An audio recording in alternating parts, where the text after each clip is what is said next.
Metro Louisville, there's bipartisan agreement that more homes need to be built, especially affordable housing.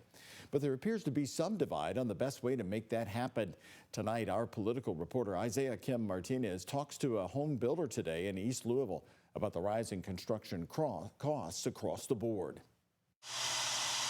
Crews are building brand new single-family homes in far eastern Jefferson County, where vacant land is scarce and in high demand. This is the first completed home and working on several more currently. Developer Ben Brodfuehrer describes today's Louisville housing market as volatile. Estimates and quotes that used to be good for 6 months are now good for 2 weeks. The supply is struggling to meet demand, and so prices remain high. As far as building a home, everything costs more, from the land to the shingles. This home right here being constructed is about 2 months away from being ready, and I'm told as far as building costs are concerned, you look at the cabinets, the counters, all costs anywhere from 40 to 50% more. Construction costs are up, and it doesn't matter if you're building a unit for the affordable population or the luxury population. It doesn't matter. Christy McCravey is also dealing with rising prices in her role as executive director of the Louisville Affordable Housing Trust Fund.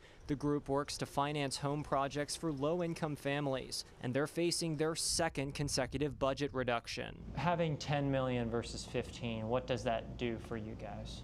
Well, basically $10 million just is going to produce fewer projects, fewer units in a time when we all know we need more units. Metro Councilman Kevin Kramer, head of the Budget Committee, tells me with rising expenses, the city needs to invest its dollars more carefully. What we did is we moved more than half of that $5 million into other programs and projects that were actually doing really good work in that space. Kind of got that money out into the community more quickly. In the case of housing, he says that means initiatives that yield quicker results, like down payment assistance, money for home repairs, and eviction prevention. We've put money into the Affordable Housing Trust Fund, and while there are ideas and thoughts about what we could do with that, a lot of that money just sat there and sat there. This notion that we have money lying around is unfounded. McCravey disputes Kramer's claim. We finish projects monthly. Cities around the country, like Louisville, are trying to boost their housing supply. So to frame this house in 2015 probably would have been about $25,000, and today it's about $60,000. And many first-time home buyers are trying to figure out a way to afford it. Well, let's talk about the trust. It's been around for a little bit now. Does it have a track record? I mean, how much has it accomplished to this date, Isaiah? Kind of depends on who you ask. I mean, the numbers speak for themselves. Since 2016, which is its founding, according to the Housing Trust Fund, interestingly enough, created by the Metro Council, in 10 years, they have created or preserved some 6,500 homes. This includes single-family and multifamily homes, as well as some long-term permanent, or I guess permanent supportive housing as well.